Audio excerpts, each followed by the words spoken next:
understand you better. Let me know if you can see my screen.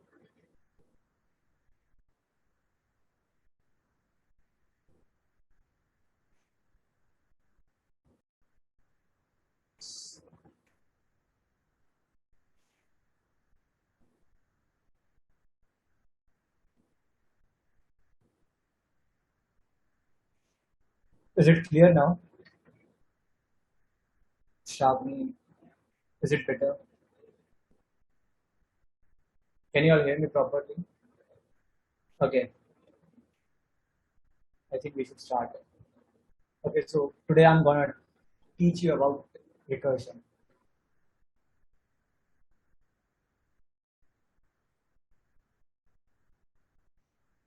So basically, recursion is the basis of dynamic programming. So in some of the class, I'll teach you dynamic programming, and recursion is one of the base for dynamic programming. Without recursion, you won't be able to understand dynamic programming at all.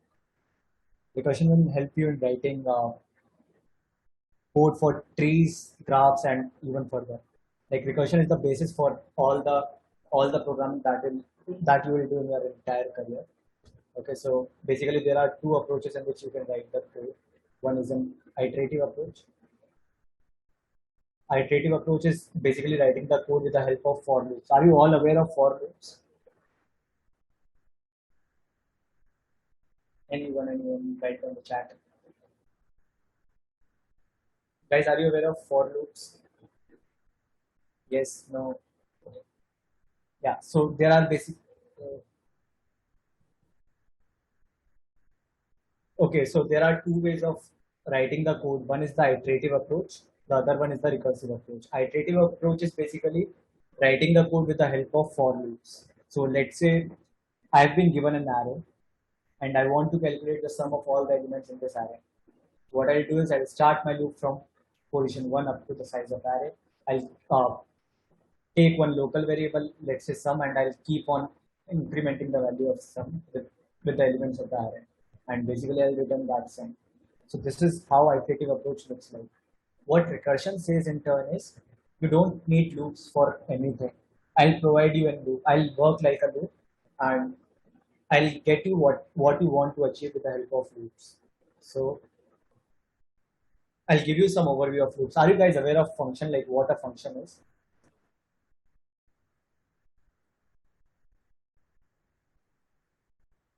Yes, no, no. Okay. Yeah. So what is recursion? Recursion is basically calling similar function again and again to achieve some task. Okay. So I want to calculate something. Let's say I want to calculate the sum of all the elements in an array. I'll ask this function to calculate this sum of array to me. What it will do is it will calculate some part of it and it will ask some function to calculate the remaining part for it. That function, what it will do is it will again calculate some of the part of the overall problem. Then it will pass the problem to some other function and so on. This is how recursion works. To give you an example of a real world, let's consider you want to search a word in a dictionary. Let's say you were searching for a word ABC in dictionary. Okay. Now what you will do is you'll get to the word ABC. Okay, you'll get the meaning of that particular word. Now let's say it is composed of multiple other words for which you don't know the meaning at all.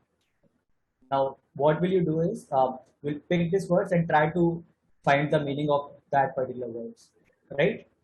You will try to find the meanings of all these 1, 2, 3, 4 words, and to get the meaning of final ABC. Now, let's say if when you were looking for word number 2, there is some other word for which you don't know the meaning. Then you will again follow the similar approach. You will search for words 5, 6, and 7. And after you will get to know the meanings of everything, you will basically get to know the meaning of ABC. Is that correct? Like everybody does understand like this example. Do you have any doubts for this example? Recursion is the basis of all the dynamic programming in whichever company you will apply, let's say, be it Amazon, Microsoft, or anything. Recursion is just a base. డబ్బులు అయిపోయినాయి sir. Your voice is breaking. Like whoever is speaking, can you please be a bit clear? I can't hear you.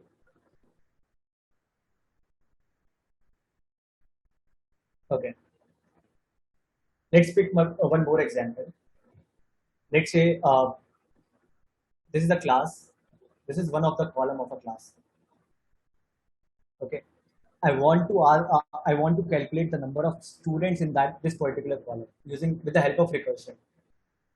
With the help of recursion, let's forget about recursion. Can you tell me the number of ways in which I don't have to go from top to bottom to find the number of students? And is there any other way in which I can calculate the total number of students? Can anyone of you tell me the approach of calculating the number of students in a column without going through each of the students? Anyone?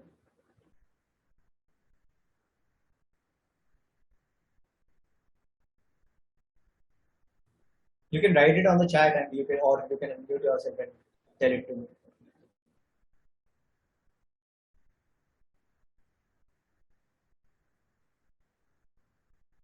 Anyone.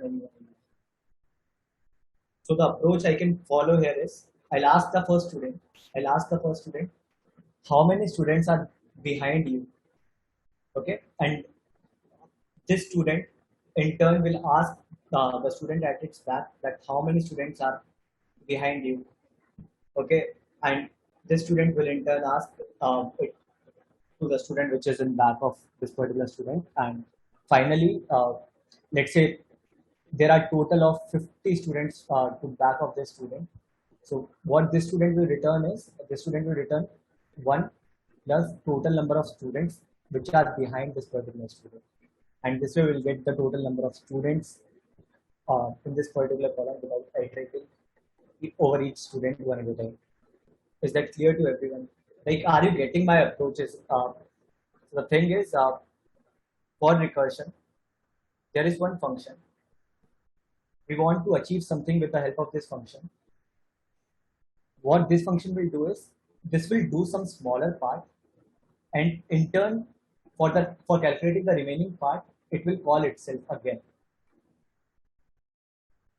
Okay.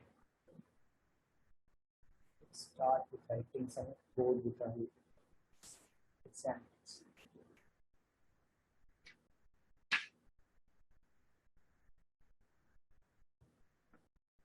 Okay.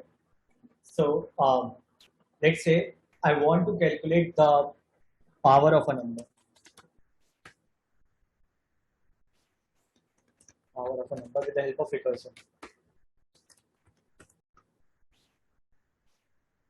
Can anyone tell me like how to calculate the power of a number with the help of recursion?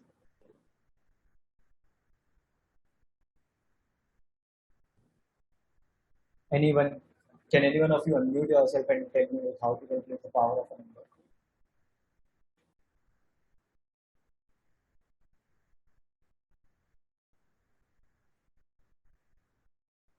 So for calculating the power of a number, what I will be given is I will be given two integers. Let's say I want to calculate the power of a number, and I'll be given two numbers. One is the base, and the other one is the exponent of that number. Right? And I want to calculate base raised to the power exponent. Okay, so for writing any of the recursion code, there are essentially two parts. One if condition contains the base condition. Base condition will tell me where to stop this code, because I can go deep down without stopping. So this will create an infinite loop if I won't add this condition. So this is required to break the break the infinite loop. The other one is the else condition, which is the recursive part. The recursive part. Okay. So let's say I want to calculate 3 to the power 5. I know that this power function will help me in calculating 3 to the power 5. Okay. So this base what I'll provide this base as, I'll provide this base as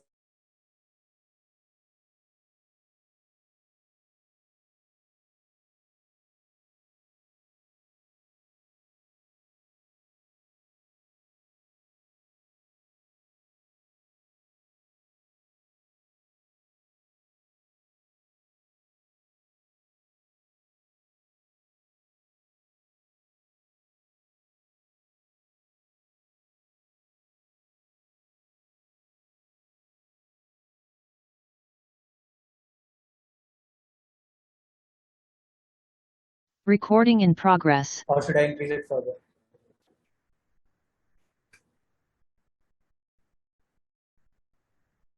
Is it okay? Yeah. So while calculating, just listen this very carefully. This is the most important part of DT. Most important part of recursion. So every recursion is composed of two things. One is the if condition, which contains the base condition, which is required to stop the function processing afterwards. The other thing is the else part. Else part is used to call this power function again. Here I'll call this power function again to process something. I know that if I call this power method with 3 as a base and 5 as the exponent, it will give me 3 raised to the power 5. Okay, let's assume that this power, when I pass base is 3 and exponent is 5, this will return me 3 to the power 5. Okay, can I write this as 3 into 3 power 4?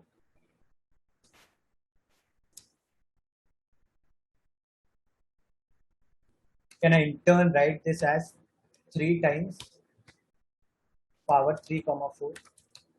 Because power function, what power function is doing? Power function is saying that if you provide me a base and then if you provide me an exponent, I'll calculate base to the power exponent. So can I write 3 power 5 in some smaller way in this form? Right? Which is equal to base times power of base comma exponent minus. So this is how recursion works. So recursion is saying, I'll do some part. I'll do some part. I know you are capable of doing the other part. I'll do my stuff. So 3 power 5 is saying that I can add a base to you and I want you to calculate the remaining stuff. And I want you to do that for me. And I'm assuming that as you are saying, as you are power, as per your definition, you are saying that you are capable of handling this base power exponent. If I'll provide you base exponent, base and exponent minus 1, then you will be providing me with base power exponent minus 1. So why not? I'll only do this base. I'll only multiply this base, and the overall result will be base power exponent. So what I can do is, here it is saying that if you do this, base times power of base comma exponent minus 1, then I'll get this base power exponent. Now, what's the base condition looks like? Base condition is the simplest condition that you can uh, find without doing anything. Okay, so let's say I gave you one example in which you need to count the number of students in a column. So what can be the base condition in that case? So the base condition can be if I'm the last student, I know there is no one behind me, right? I can simply return one from there. So base condition is the one in which from where I don't need to recurse further and I can calculate that particular part on my own. I don't need to do any processing. I don't need to call myself again to do that. So can I write like this? If my exponent is 0, I know that something raised to the power 0 is 1. So from here I can simply return 1 because I don't need to go any further. And if I'm not 0, then I'm saying that I'll provide my contribution and I trust you that you will get back to me with base power exponent minus 1 and I'll get my final response. Did you understand? Did you understand this? Or do any one of you have any doubts? Can you write it on the chat so that I can pick them one by one? again saying this is what is recursion. Recursion is there is some bigger picture. I want to calculate something big. I want to calculate something big. I'll break it into chunks. I'll say that I'll contribute my part, and as you are saying that you are capable of giving me something, I'll provide you with some smaller problem. Don't solve the original problem, just solve the smaller problem. I'll give you my contribution, and in turn will solve the overall problem.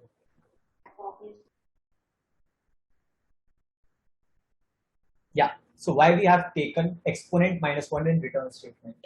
See, first of all, the first condition in writing and recursion code is what is my function doing? So this function, what it is doing is it is saying that provide me a base, provide me an exponent, and I'm capable of calculating this base power exponent. Okay, I'm capable of calculating this base power exponent. I don't need to use loops because this is recursion. Recursion is used to replace all the for loops. It maintains a loop on its own. It's just like a loop. It basically uses stack at the at the backside. So I want to calculate this base power exponent. My power function is saying provide me a base, provide me an exponent. I'll be giving you this base power exponent. Trust me, I'll give you this. Okay. Let's forget this if condition for now. So what I am saying is currently I have this base, I have this exponent. I need to calculate this base to the power exponent, right? So I know that power is capable of calculating base power exponent, and if I pass base comma exponent minus one, I'm trusting power this much that it will in turn get me the value of base power exponent minus one. I've break it into smaller problem. I want to calculate base power exponent. Now I'm asking power function to calculate base power exponent minus one. And as you know that base power exponent is base times base power exponent minus one.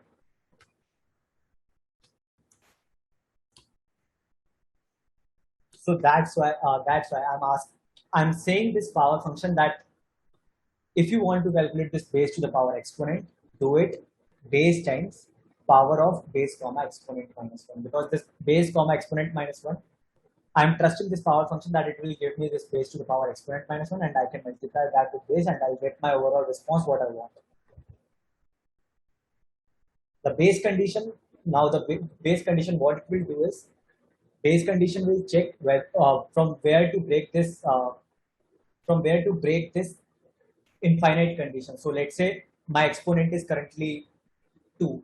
Okay, my exponent is 1. Okay, so after going to 0, it will again call itself with minus 1 value, then minus 2, then minus 3. Like where it is stopping nowhere, right? So base condition is used to stop the ongoing recursion. Ongoing recursion means calling itself. So I'm saying I know that when exponent is 0, I know that base to the power 0 is always 1. So I can simply return 1. Getting my point? Is it clear now? It will be more clear with the help of examples only. It's like recursion can't get clear with the help of theory. All you have to do is yeah. Thanks, Vivek. Thanks. This is very helpful for writing the complete code. Thank you. So yeah, you can use power base comma exponent too, but my main thing is I want to tell you like how recursion works. It is not like we just need to solve the problems. Like how to solve it with the help of recursion is what we want to know. Right? I'll teach you one more thing in this. So with the help of recursion, so if you do this power base comma exponent, this power is an inbuilt function in math from math.h. It's a library.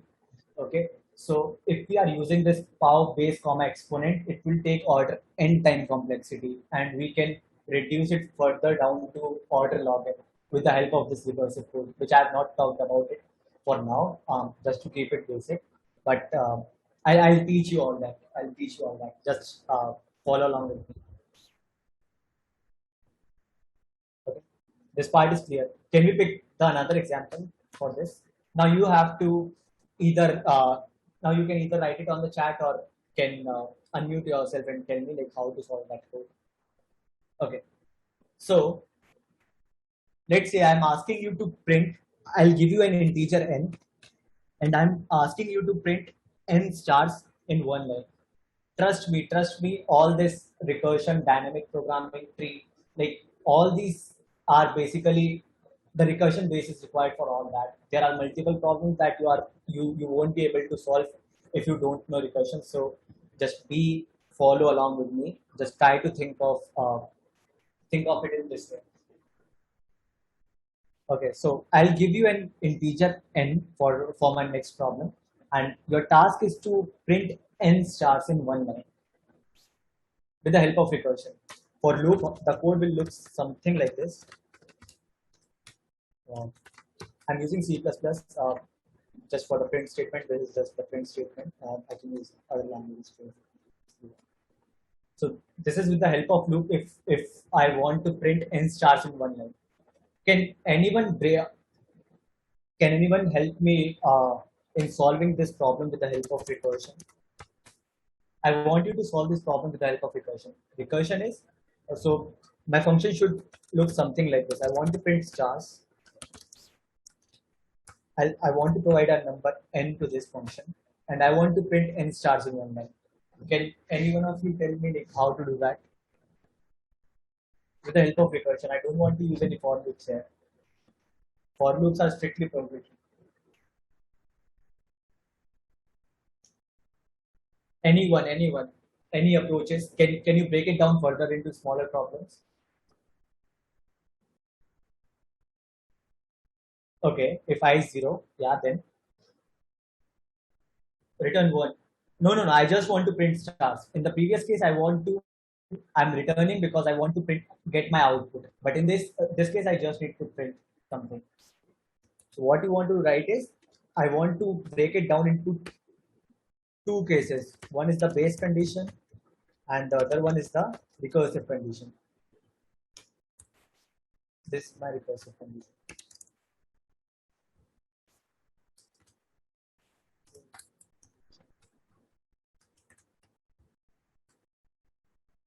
Okay. So what I'm saying is base condition is used. So base condition is the simplest thing.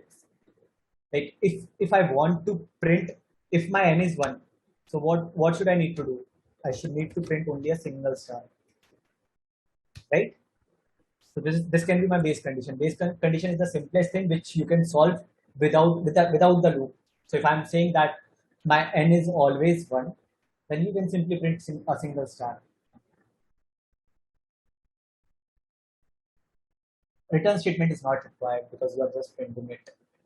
Yeah, but that makes sense. Tushar, that's true.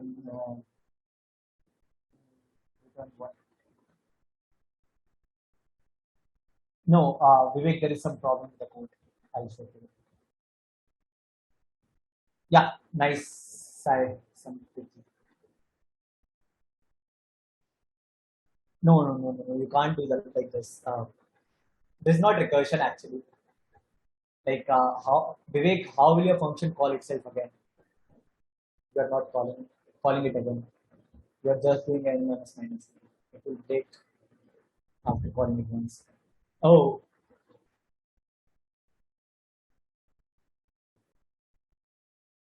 okay. So I'll tell you the recursive part of this. So I'm saying that I want to print n stars in one line.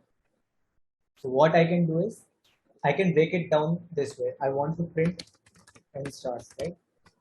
I'm saying that I'll be printing one star. Okay. I'll call myself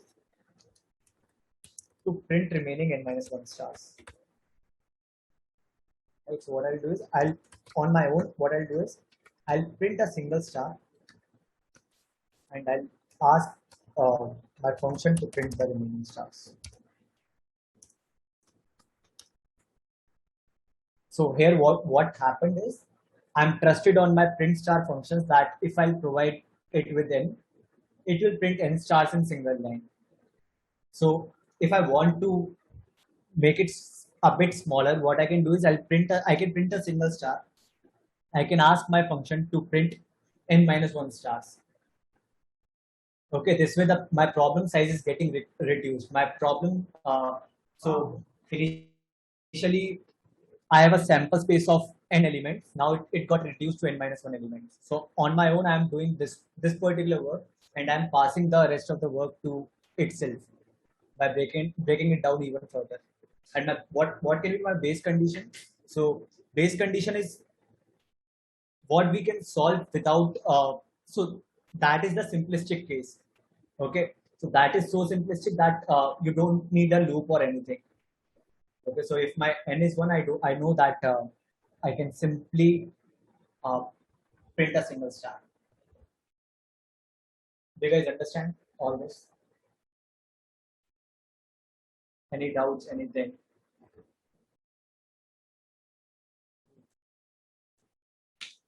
Okay, now you have to give. So I'll move to the next problem. Now you have to tell me on how to solve that particular problem. So you need to check whether a number is palindrome or not. A number is palindrome if it is read from forward and backward in a similar fashion. So for example, ABA is palindrome because if you read it from forwards, it is ABA, and if you read it from backwards, it's ABA. So from both the side, it is similar. So this ABA is palindrome. The other string can be, let's say, L this L double I L. This is also palindrome because it's if you read it from starting and from the end, the both the strings are same. So this is also palindrome. I want you to write me a palindromic function which will check. So which will check whether the given string is palindrome or not with the help of recursion. Any idea? Just be clear in your mind that recursion is I'll be given some bigger problem. I will calculate some part of the problem and I'll call this function again to calculate the remaining part of the problem. And this that will work. That's the magic of recursion. That's the power of recursion.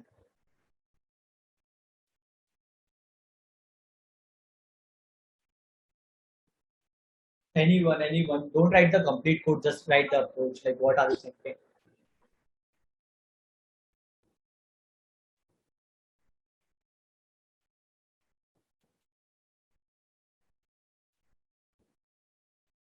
And if you have any doubts, just feel free to unmute yourself and ask me the doubts because uh, it's very difficult to teach recursion by with the help of just theory. So it's better if we take more examples and walk through that. Right? You can't find any resource which can teach you recursion with the help of theory.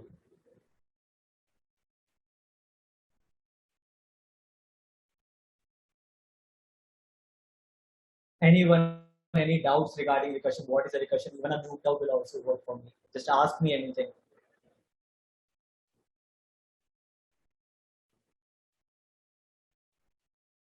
Any approaches for this? I'll give you a string S, and you need to check whether that particular string is a palindrome or not.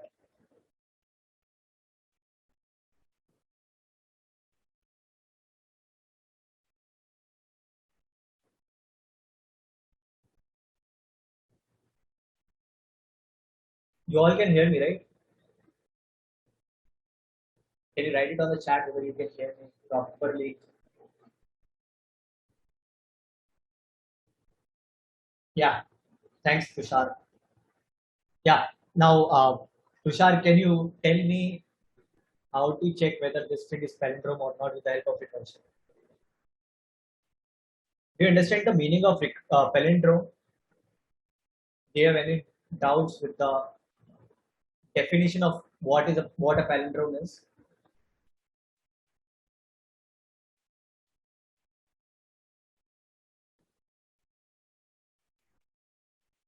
Okay.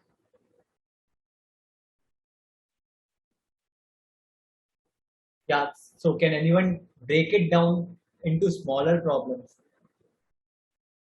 Like I want to check whether my string S is a palindrome or not. I want to break it into smaller problems, smaller chunks. How can I break it down? So let's say my string is um,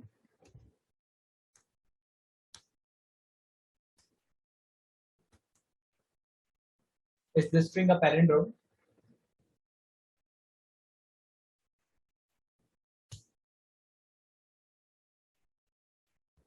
If I equals equal S is equal to 2, then return true.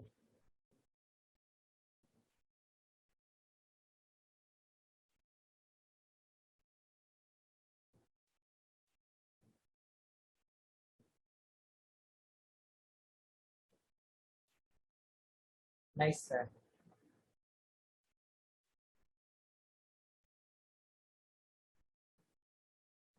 Yeah. So I'm saying that my check palindrome function will check whether the string S is a palindrome or not. So if I'll give my check palindrome function input as this, then it will return me true because this is a palindrome. Okay. To check whether this is a palindrome and I want to break it down into smaller problems, what I can do is I can check whether my first character and last character is same. This I can check, right? I can check whether my first character is similar to my last character. Okay. And along with that, I can ask my check palindrome function to check whether my middle string is palindrome or not.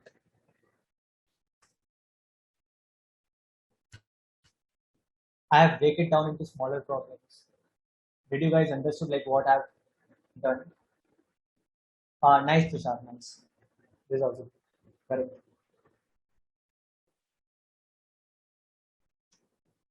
Do any one of you have any problems in understanding like how have I break it down into smaller problems? So my original problem was I want to check whether this string was palindrome or not. I broke it down further into smaller problems in such a way that I'm saying that if my first character is same as my last character and my middle string is palindrome, then I can say the overall string is palindrome. Is this correct? Anyone?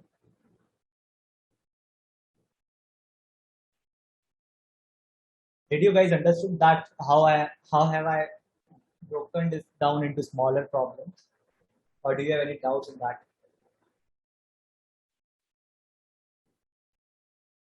Can you please write it on the chat if you have any doubts, anything?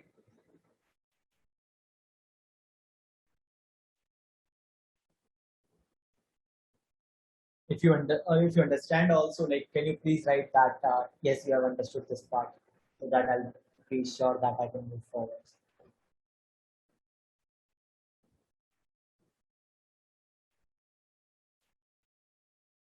Thank you. Okay. Yeah. So I want to check whether this string is palindrome or not. I'll break it down into two conditions. First one will be my base condition again.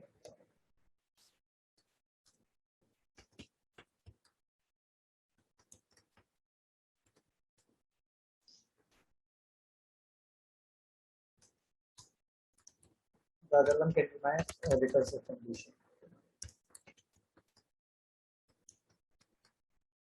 Okay. So base condition is what is the simplistic case that it can solve. So I'm saying that if my string size is less than equal to 2,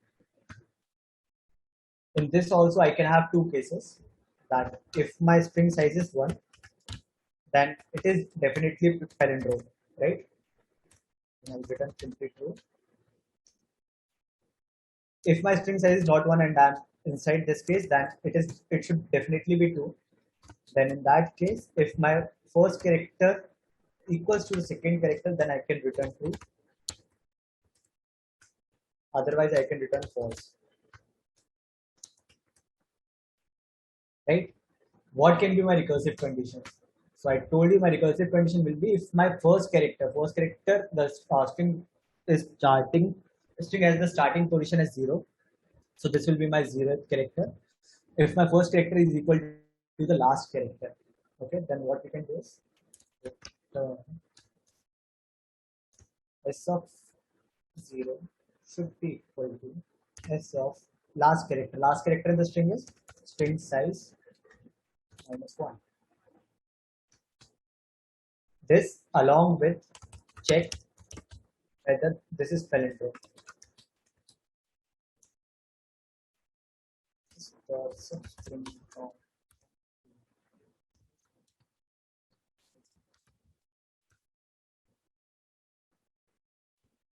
This s dot substring will is picking the middlemost characters. Like after removing the first and the last character, it is removing. It is checking for the remaining string, and if both of these conditions, this and do you know the use of this bitwise AND operation? This is not bitwise. This is the AND operation. Do you know the use of this AND operation? It will return true if both of these conditions are true. And what are my conditions? So the conditions are if my first character equals the last character and the middlemost string is palindrome, then we can say yes that this complete expression is palindrome. Yeah. Thanks, Sufyan. Yeah. So do you understand? Do you understand this question? Or do you have any doubts in this? Anything in recursion? I'll move to slightly complicated questions now. Anyone, any doubts? Now you have to tell me. If you have any doubts, you can ask me directly. The complete DP has recursion as its base. If you understand recursion, DP will be so simple for you. It will simply be if condition after the base condition, one more if condition, one more if condition, and the complete DP will be done. And DP is the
print the binary representation of this number.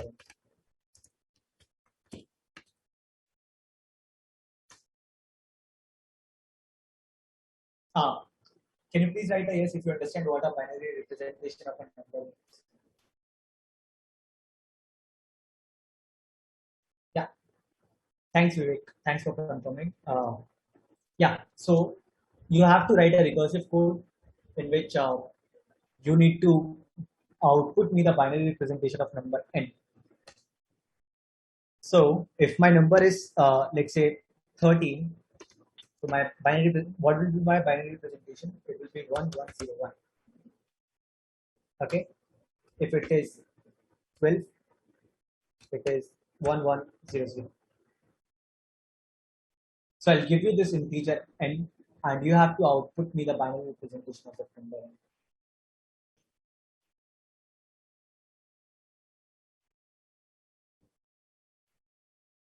Any approaches. How will you break this problem into smaller problems? You have to do some part.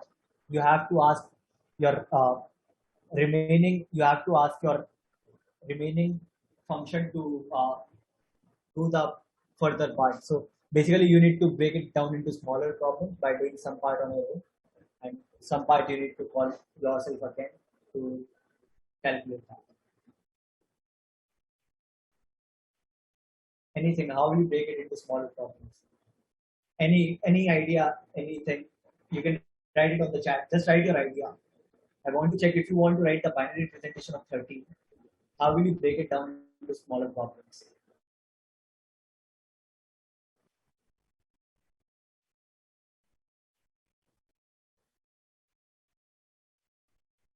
So I'll ask you one thing. So let's say I want to write the binary representation of number 13. No, Side, don't write the code. Just tell me what will be the what will my sub problem look like. So this is my bigger problem. I want to calculate the binary representation of 13, and you want to break it down into smaller problems.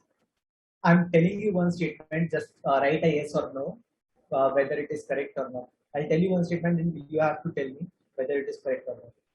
So the binary representation of number 13 is the concatenation of binary representation of 1 and binary representation of 3. The concatenation of both of them. Is it correct? Yes, no, anything.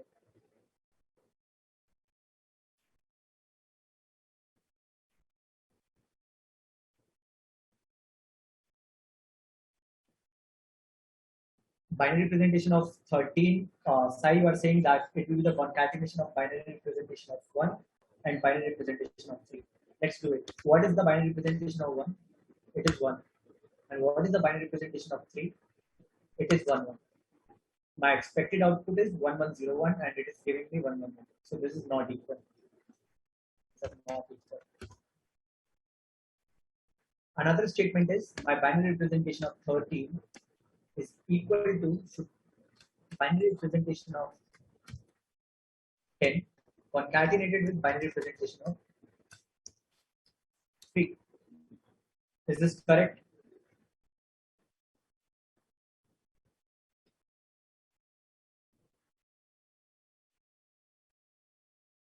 Any idea, people? Anything, anything. Just any vague answer will also work. I need some inputs from you.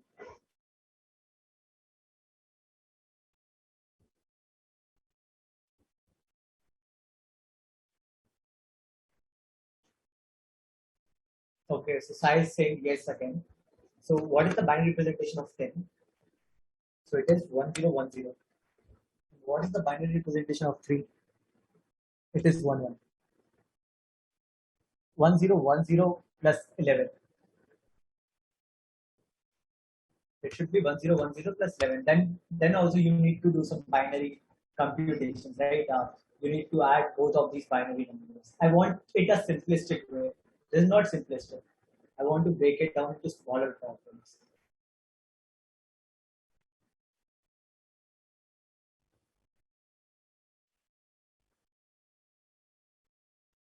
Okay, I'll tell you one more approach. If I want to do the binary representation of 13, I know that it is, let's say I know that this is 1101. If somehow I can pluck this last digit, if somehow I can pluck this last digit, and I can ask my remaining function to print, and it should print 110. It should print 110. Okay, I'm plucking out last digit. I need to somehow pluck this last digit, and I want my remaining part to print this 110 for me. Now, can you suggest anything? Anyone? I want to. We can do n modulus 2. Okay. So Tushar is saying that we can do n modulus 2. Will it plug the last digit for me? Will it plug the last digit for me? So, okay. So let's say I want to print the binary of number n. Let's talk about the base case first. So if my number is less than equal to 1, so my binary representation will be that number itself, because representation of number less than or equal to 1 is that particular number. So for 0 it is 0, for 1 it is 1. This should be my base case. What can be my recursive case? Okay, I'll check chats one. So Vivek is saying it can be binary representation of 1 along with binary representation of 7 or binary representation of 6. Yeah, nice Vivek. Okay, so Vivek, I understood this part that it can be binary representation of 6 plus binary representation of 1. But can you explain for 13 like why it can be binary representation of 1 dot binary representation of 7? Because these are not equal. Binary representation of 1 is 1 and for 7 it is 1 1 1. These two are not equal.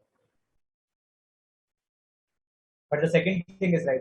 It can be binary. It should be binary representation of 6 plus binary representation of 1. Yeah. So I'm saying that somehow pluck me the last bit from this number in, and I'm stating that if I'll take this number modulus 2, if I'll take this number modulus 2, then I'll get the last bit. Is it correct? People write me a yes or no. If I'll do this number modulus 2 will take the remainder of this number with 2. Yeah, if a number is even, then the last number will be 0. If the number is odd, it will be 1.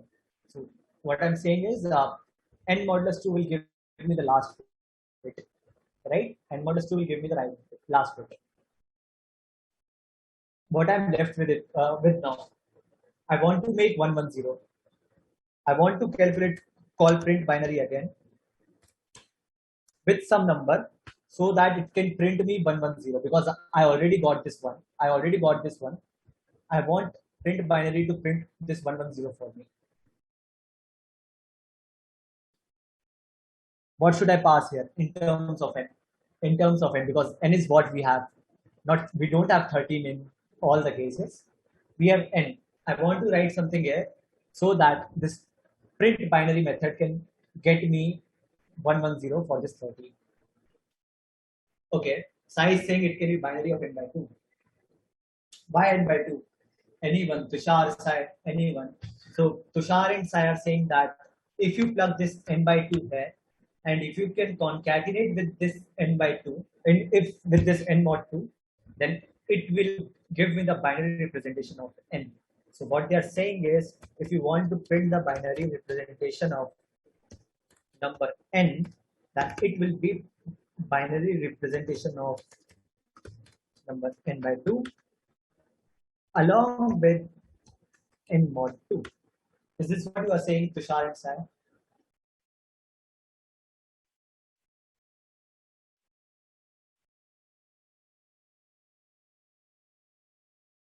Yeah. Okay. Okay. How many of you thinks this is correct? Just write a yes or no to. Just go through some of the examples. Plug some values of n and check whether the binary representation of.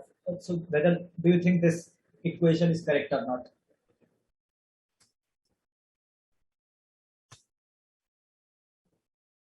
Do you think this equation is correct?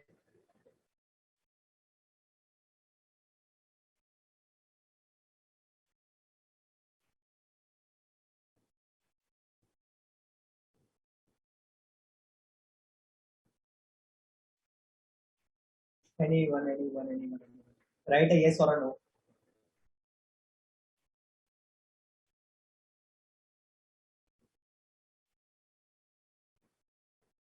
Apart from Sai, Tushar. Okay, Vivek is saying no. Okay, why no? Let's say I want to print the binary representation of number 14. So according to Sai, it should be binary representation of 7 along with this n modulo 2. N modulo 2 is 0. So binary representation of 14 is, what is 14? It is 1110. Binary representation of 7 is 111 and you have to append a 0. Yeah, it is coming as same. So it is working. Vivek, Vivek, and everyone like, why do you think it shouldn't work? In our case, it is working. Can you give me any of the cases in which it is not working? Oh, Mohammed Sufyan is saying, can we write it as n mod 2 plus 10 times n by 2? Uh, Sufyan, I think, like, where are you making the recursive call here? Where are you calling yourself again in this equation, in the one that you have written? Where are you calling yourself again?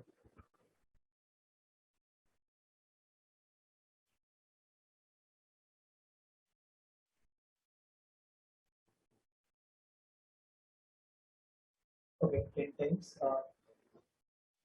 Is this multiplication? Is this multiplication? Can you write a yes or no?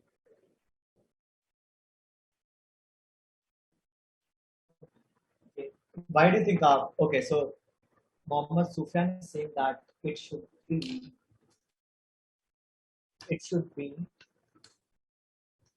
n mod 2, and n mod 2 should come in the like forward or backward. So n mod, should we plug n mod 2 in the end or in the starting?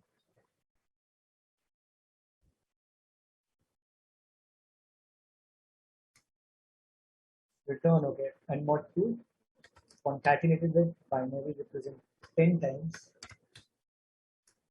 binary representation of n by 2. This is what you are saying, right?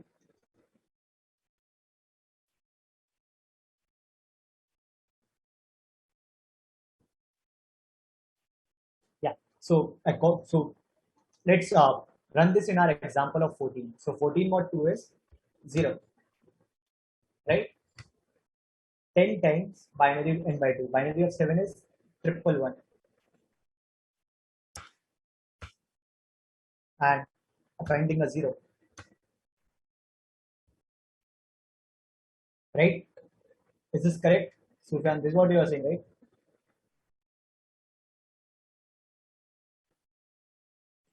Let's run it on 15. Let's run it on 15. 15 will be 1 times 10 into binary of n by 2, which is 1.1. It's addition. Yeah, so addition is simply basically if you are multiplying it with, yeah. Both are same thing only. So if you are, that's what I asked, right? So if you are multiplying anything with 10, and if you are adding 1 to it, this last 0 will change it to 1. Right? Yeah, both are same thing only. Okay. So how many of you think, yeah, it is correct, Sufyan? So how many of you thinks this is correct?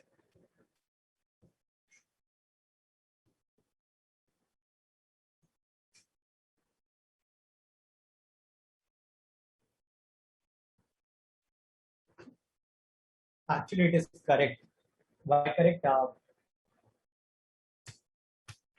So if I want the binary representation of, let's say, 20, it will with this number is basically n by 2. If I remove this last bit again, I left with n by 2 again. Why? Because let's say I talk about this 110. So this is 2 power 2. This one is 2 power 1, and this 0 is 2 power 0. If I remove this last bit, what will happen is this will become 2 power 0. This will become 2 power 1. So the overall sum, so previously the sum was 2 power 2 plus 2 power 1. Now it has become 2 power 1 plus 2 power 0, which is this divided by 2. So essentially, print binary of n is equivalent to print binary of n by 2, because we have plugged the last digit and we have added the last bit, uh, like by our own. and our base condition will be the simplistic case. The simplistic case here is if n is less than equal to 1, you can write C out, you can directly print that particular bit because the binary representation of 0 and 1 is same. Did you guys understand all this? Okay, I think we are almost on time. So just no. So you don't need a return statement if there is a void here. The return statement is already known. This if will work. Either of this if or else will work. After that, it will return it anywhere. You don't have to write a return statement explicitly. But if my return type is, let's say, some data type, some primitive data type, then I need to return. I need to return some of the value of that particular type. So in total, just so one question.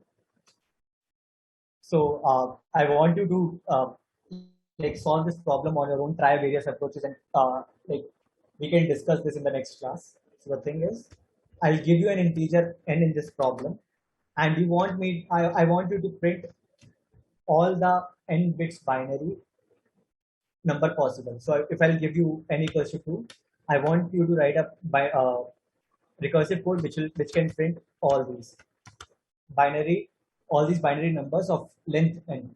If I'll give you 3, you should write 0, 0, 0, 0, 0, 1, 0, 1, 0, 0, 1,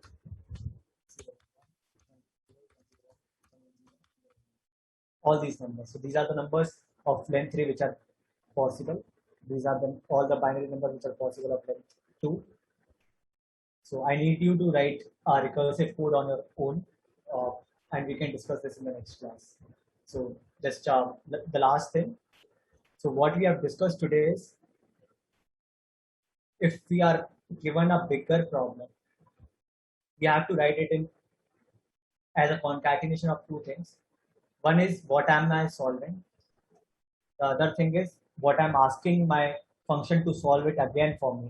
But if this is the bigger picture, this should be smaller.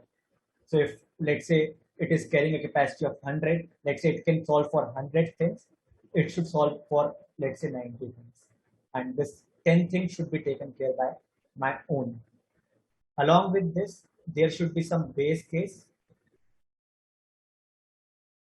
which I know, and for which I don't need to write any of the loops or anything. So both of them together makes recursion.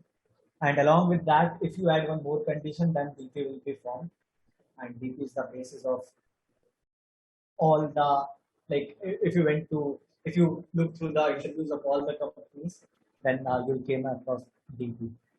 Now, to practice this, what you can do is you can go to LeetCode. Okay, so or write LeetCode recursion. Just practice this. If you don't practice, you won't understand it. Just write LeetCode recursion. Just go through the problem. If you find any of the mistakes, if you find any of the difficulties in any of the questions, you can discuss it maybe in the next class. You can pick any of the problems. Try to write the recursive code for that problems. Just remember one thing: LeetCode, all the companies ask questions from LeetCode only. So if you practice LeetCode from now onwards, it will be helpful for you. You don't have to switch to Codeforces, CodeChef, or any of the competitive programming website if you are not that much into competitive programming. But if you are preparing for doing coding for interviews of product companies like Amazon, Flipkart, and anything, Apple or Uber or anything, just practice the code, practice the problems from LeetCode. So we'll try to cover all the things, and I want you to make it as interactive as possible because it will be helpful for you, right? You can ask me anything in the class if you want. Okay, yeah, I think we are on time. But do you have any questions? Anything? You can write it on the chat. I'll be happy to answer questions.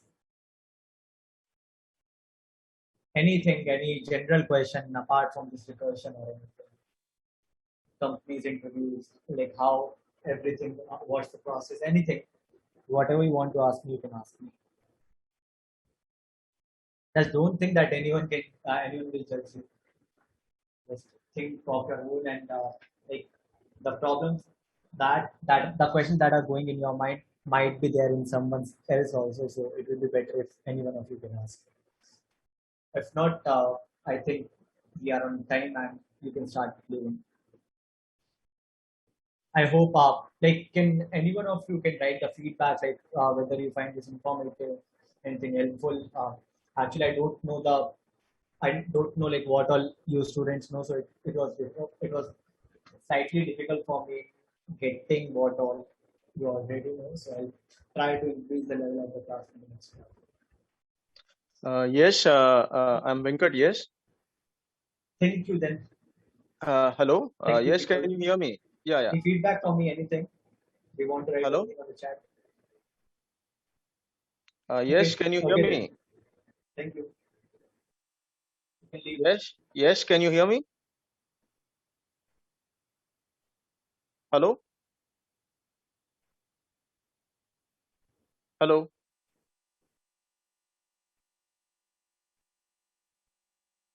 Hello. Yes, can you hear me?